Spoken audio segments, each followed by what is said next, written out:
Olá, futuros auditores, futuras auditoras, futuros concursados. Meu nome é Juliana Fernandes, sou auditora da Cefaz Pernambuco, meu país. Gostaria de dizer, primeiramente, que eu sou de humanas.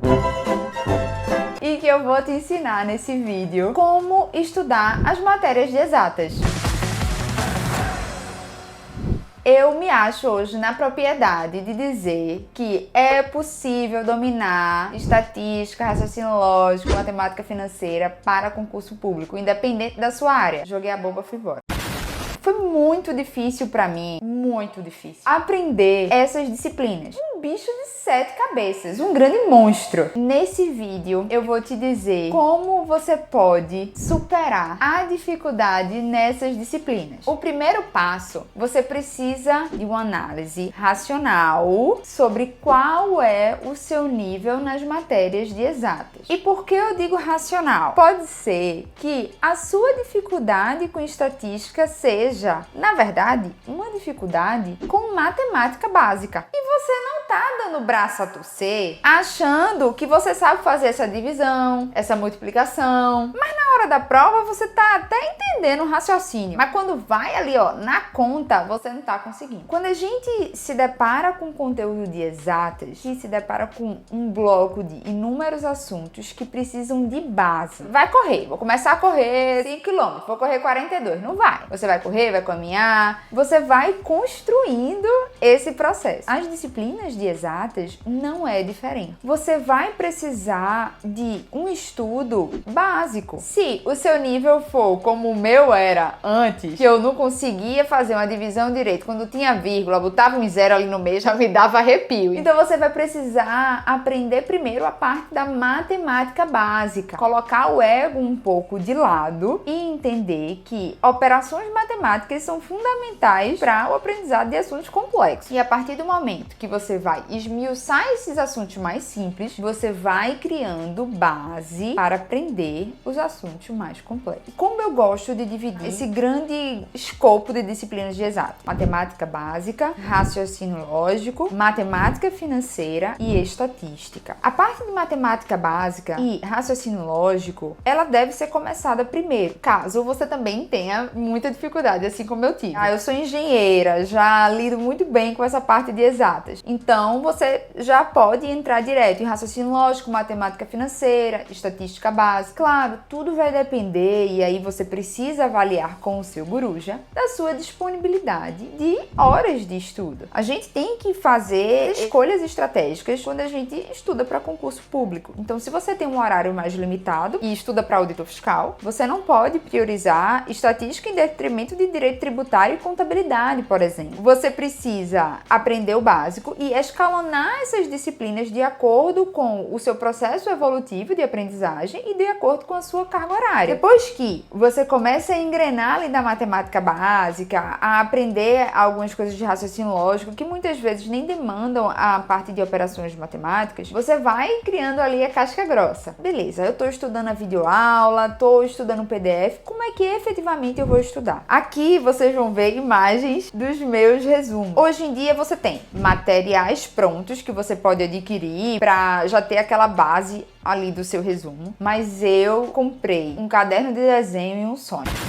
caneta colorida, e eu vou dar a vida nessa disciplina. E foi isso que eu fiz. Através desse resumo, eu coloquei gráficos, fórmulas matemáticas. Eu tinha basicamente 2 cadernos de desenho, um de estatística e o de matemática financeira. Claro, você pode fazer o seu resumo também num Word, num OneNote, num aplicativo que você consiga desenhar, e você vai ficar bem à vontade sobre isso. Mas é muito importante colocar a mão na massa para que você construa algo que resuma as informações, para que no futuro você reveja algumas fórmulas de uma forma mais rápida. Então, como você vai fazer isso vai depender muito do seu processo de aprendizagem. Considerando que você está escalonando essas disciplinas, estudando elas, você precisa avaliar de fato se você está aprendendo corretamente. Muitas vezes a gente é jogado logo num PDF, porque todo mundo mundo diz que não se deve estudar para videoaula, porque videoaula demora muito. Eu, particularmente, e vários dos meus alunos só aprenderam exatas com videoaula. E pode ser que demande mais. E volto a dizer, você precisa fazer uma análise de custo-benefício, a depender da sua carga horária semanal. Porque existem matérias mais importantes. Considerando que você tem uma carga horária muito boa, que você tem essa disponibilidade para investir nessa disciplina, a videoaula ela pode ser uma grande aliada para você. No decorrer dos estudos, você vai anotando no seu resumo as suas dificuldades, as fórmulas, vendo a videoaula. Todo esse estudo ele vai ficando mais mastigado para você. Um ponto também que eu gosto de ressaltar no aprendizado é as videoaulas de resolução de questão. No começo da sua preparação, pode ser muito difícil você encontrar o raciocínio feito pelo professor. Mas eu tinha uma raiva danada. O professor falava assim: gente, nessa questão a gente tem 4 formas de resolver. Eu ficava, eu não sei nenhuma. 4? De onde vem essas 4? Na videoaula de resolução de questão, você vai poder ter vários insights de caminhos diferentes para resolver determinado assunto. Eu utilizava essas videoaulas quando eu queria reforçar o aprendizado em algum assunto específico. E as videoaulas de resolução de questão também foram importantes para mim quando eu estudei estatística, por exemplo. Então, não é sempre que você precisa recorrer a esse material. Sobretudo porque você fazer diretamente a questão sem nenhum auxílio é fundamental para a sua aprendizagem. Então,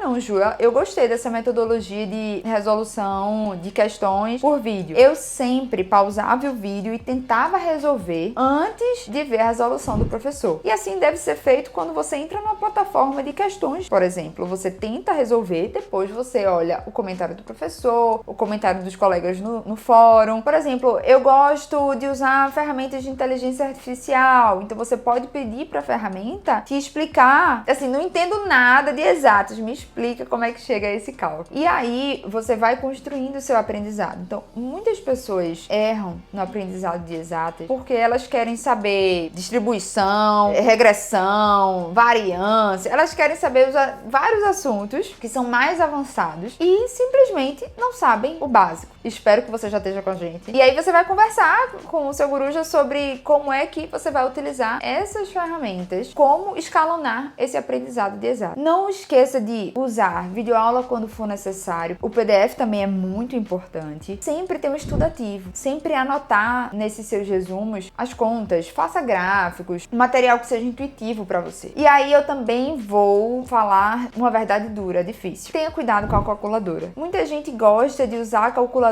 no estudo porque é mais rápido. Não, eu já sei o raciocínio, eu vou ali usar a calculadora e achar a resposta certa. Mas se você estiver enfrentando uma prova, sei lá, FCC, você vai ver que não é difícil o raciocínio, é difícil o cálculo. É na mão você fazer toda a operação matemática. Então é muito importante você saber que a calculadora, ela pode ser sim benéfica. Se você já se garante nas contas, eu conheço aprovados que usavam a calculadora, mas eu particularmente não usava na minha preparação. Por mais que eu demorasse mais horas para terminar aquele caderno de questões porque eu estava fazendo contas, a hora de treinar é em casa. Quanto mais contas você fizer, mais rápida vai ser a sua resolução das operações matemáticas. Então, treino e jogo é jogo, né? Você precisa treinar muito bem para na hora da prova você conseguir ser mais ágil. E pode ser que você tenha que abandonar alguns assuntos também. Muitas vezes a gente acha que precisa estudar tudo. Eu preciso estudar estatística toda, matemática financeira, tudo para eu conseguir fazer uma boa preparação. Eu conheço aprovados que não chegaram a estudar todos os conteúdos de estatística. Eu mesma não estudei todos. Esse pulo de assuntos seja feito não porque você tem medo de estudar, mas porque numa análise de custo-benefício, considerando a quantidade de disciplinas no seu planejamento, a quantidade de horas que você tem disponível, ou seja, porque não é mais execuível, você não tem como colocar aquele assunto no seu planejamento. Se livrar de alguns assuntos de exatas pode ser sim muito benéfico, mas saiba que exatas pode ser uma diferença competitiva para você. E aí, se você tiver tempo e disponibilidade, você não tenha medo. Invista nessas disciplinas para que você consiga ter esse diferencial. Na minha prova da Cefaz Ceará, muita gente passou e não conseguiu fazer a prova de estatística, mas eu fechei a prova. Aquilo foi um marco para mim muito grande, porque eu estudei muito para chegar nesse nível. Na Cefaz Pernambuco, por exemplo, meu pior desempenho foi em exatas. Por quê? A FCC é muito chata e eu sabia que eu não ia conseguir fazer as operações matemáticas. Muitas eu achei difícil, então eu precisei fazer escolhas estratégicas. Mas eu só consegui fazer essas escolhas porque eu tinha um nível de aprendizado bom o suficiente nas outras disciplinas. Eu já tinha noção de que aquele assunto eu tinha dificuldade. Então saiba quais as batalhas você vai enfrentar, mas não deixe de estudar exatas porque você tem medo. Meu relato é verdadeiro. Eu sou de humanas e eu consegui dominar essa disciplina com esses passos simples: um resumo efetivo, videoaula quando fosse necessário e sem medo de voltar pro básico. E pra me despedir de vocês, meu bebê, eu amo! Meu caderno de desenho de estatística, minha gente, tá pensando? Foi muito desempenho, viu? Aqui, ó, horas de estudo, distribuição de probabilidade, poações geométrica, inferencial na veia. E vocês vão ver que muitas vezes eu colocava até algumas anotações, ó. Isso remetia a alguma forma específica de cobrança de bancas. CESP tem um jeito muito diferente da FCC,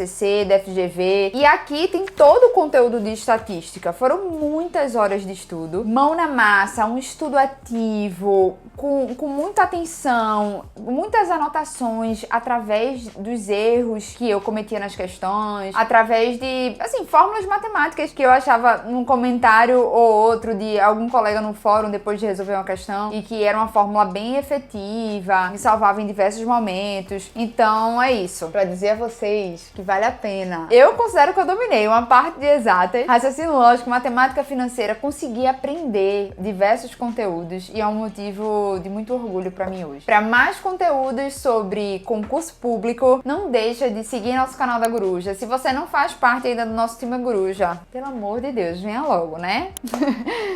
Um beijo, gente!